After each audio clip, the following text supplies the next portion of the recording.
Right, good evening all. So as promised, we're moving on to Surah 36, Ya Seen, right? Surah 36, Ya Seen, right? And this is referred to in the Quran as the letters, right? Ya Seen. It is also noteworthy that Allah or God, it is said, and this is derived from mystery traditions and so on. Allah or God created the world using letters and numbers, right? Letters and numbers, meaning that the world is actually a mathematical reality, um, and it is actually poetic in a sense, if I were for want of a better word, right? But the world is actually created, right? Everything in the world is created using letters and numbers, right? Um, so by the wise Quran, right?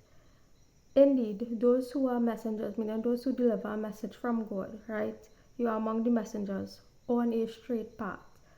Or if you are not, you are on a path to a straight path, right? If you are not yet there. But once you are delivering a message from God, you are or you should be on a straight path, right? So this is a revelation of the exalted in might, the merciful, right? That you may convey the message to a people whose forefathers were not, it was not conveyed to their forefathers, right? So it is your responsibility to convey the message, right, to those whose forefathers were not, the message was not conveyed to, right? Um, so um, verse 11 talks about fear and Allah. I want to address this concept again. We talked about this previously before, right? The concept of fear and Allah, right? Now people fear Allah or say fear Allah, right? Because Prophet Muhammad is said to be the final prophet, right? And the final prophet is the person who is on earth, who incarnates on earth, right, for the purpose of judgment, right, representing Allah's law, representing Allah's will to be carried out on judgment. And this is why the fear in Allah comes in, because of judgment, right? The concept of fear in Allah is because of judgment, right?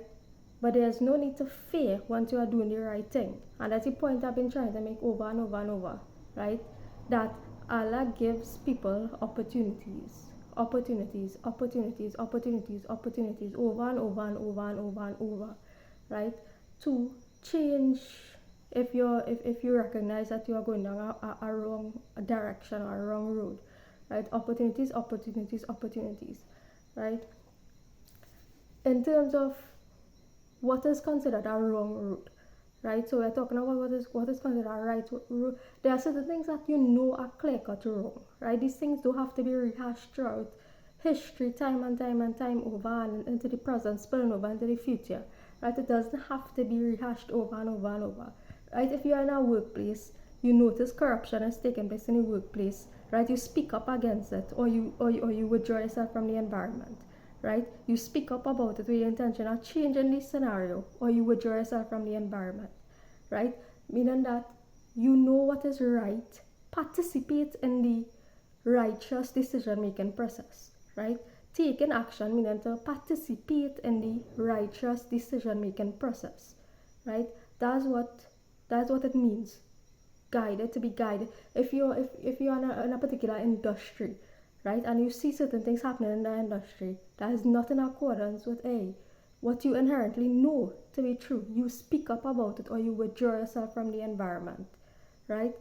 This is what it means. Corruption, right? The Quran is really about alleviating corruption on earth, right? Alleviating corruption on earth and these sorts of things, right? So you're in an environment, you're in a workplace environment, you see certain things happening, you make the effort to, one, either change that scenario by speaking up about it, because through speaking that brings justice, or you withdraw yourself from that environment, right? So that's that.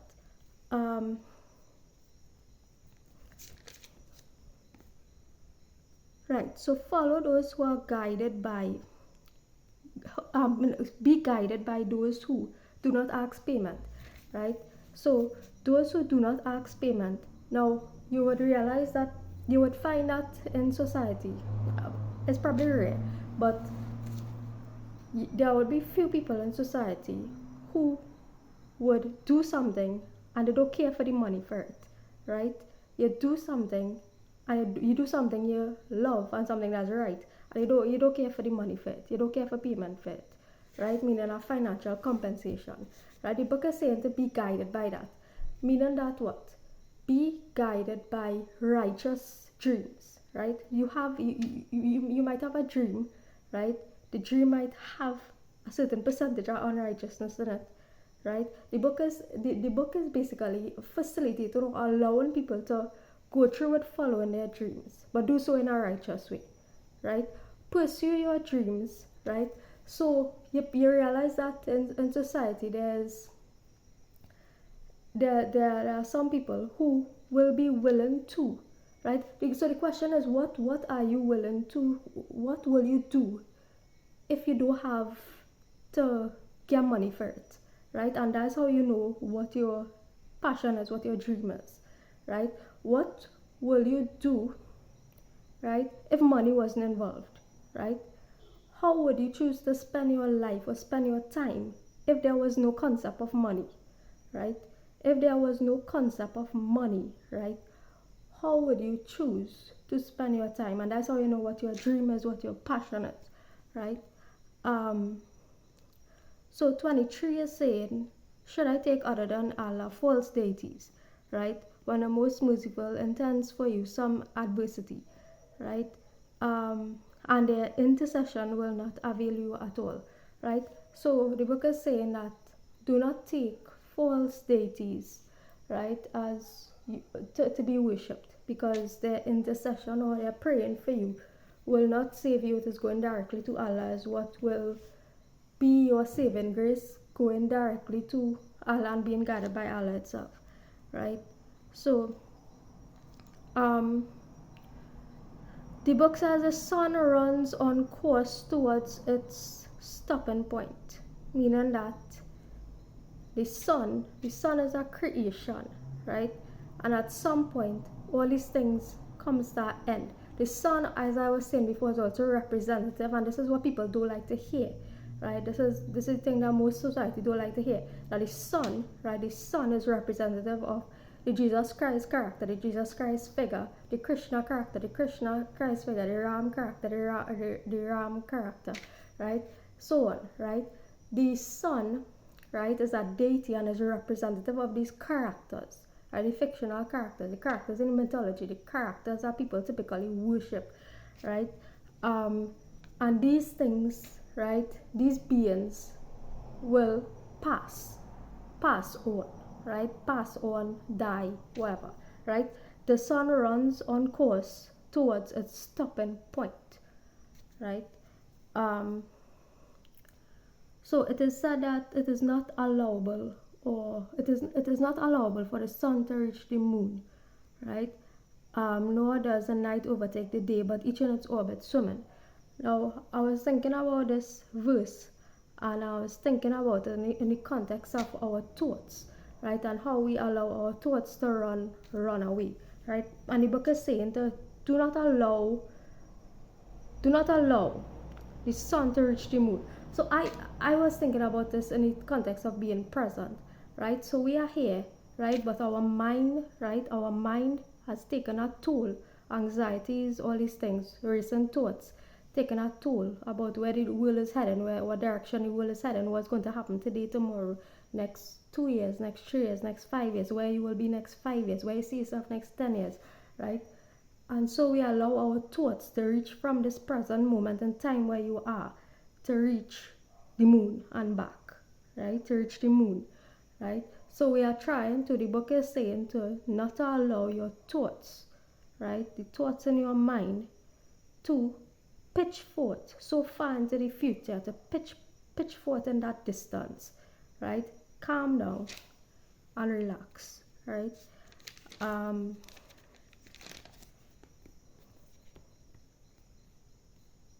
Right. So 47, spend from that which Allah has provided for you, right?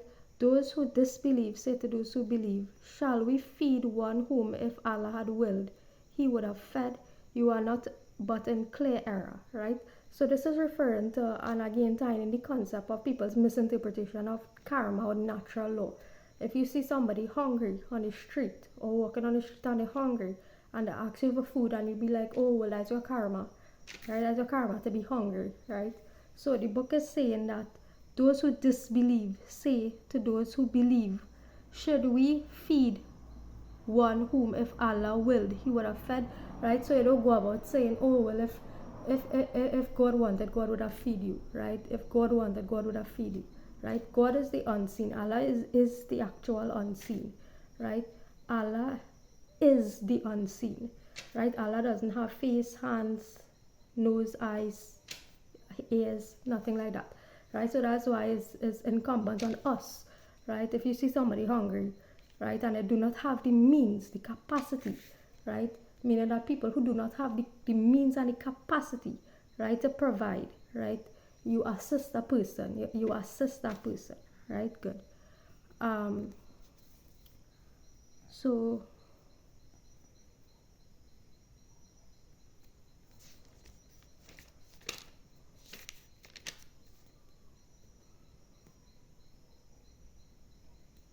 right.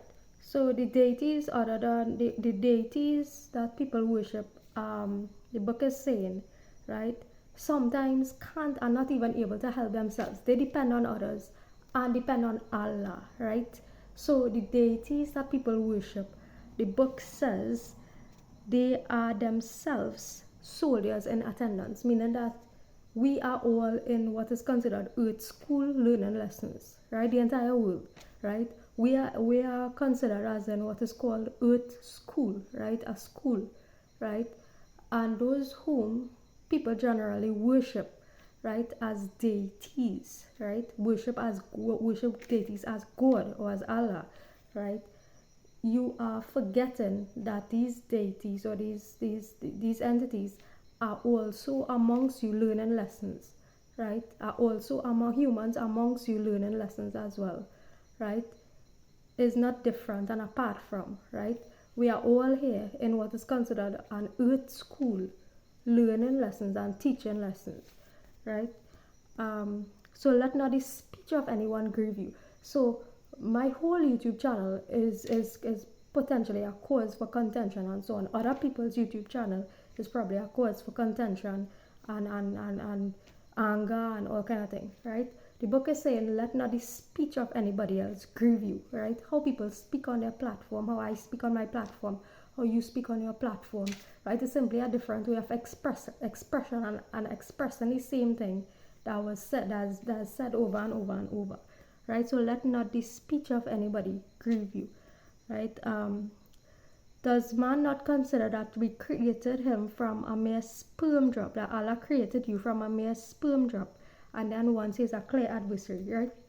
So it's just when you are going through difficult times, remember that, hey, actually we are just almost negligible, not to take away from the specialness of anybody, right? But us as humans are actually like negligible in terms of me or you could easily pass away today, tomorrow, whatnot, right?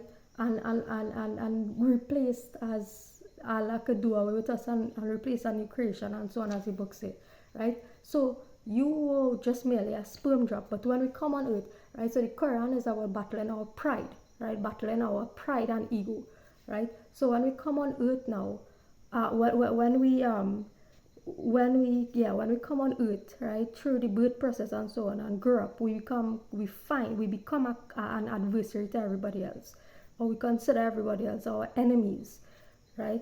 Soon as you allow society's influence to infiltrate you, right, we get to see everybody else as enemies towards us, right? So the book is saying to remember humility, right? And I did a whole series on that previously in my video series about humility and how actually you need to actually go through a period of becoming humble in order to share the book, in order to share the message of the book, right?